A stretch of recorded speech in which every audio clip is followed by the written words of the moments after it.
wrote, "The murder of a nursing student in Georgia has a lot of people on the right talking about migrant crime like it's an actual issue."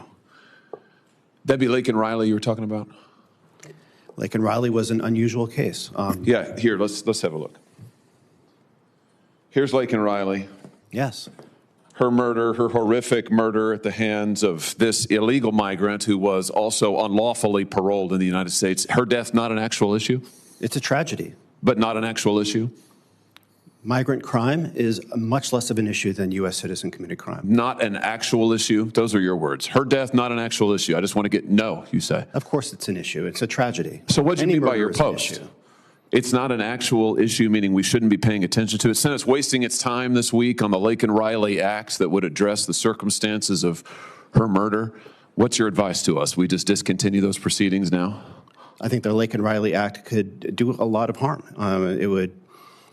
It would allow me to say, oh, this person shoplifted, and that would be enough probable cause to get somebody deported. Interesting. You're here. Who invited you to this committee hearing today, Mr. Isaacson?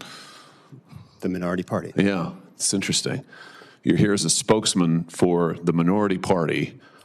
I just want to make sure the record's clear on this.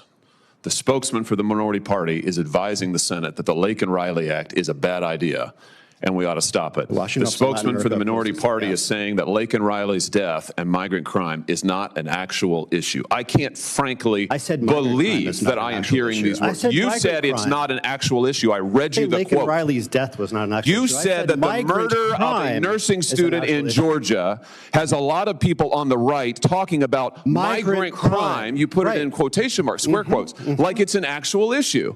She's dead because of migrant crime, right?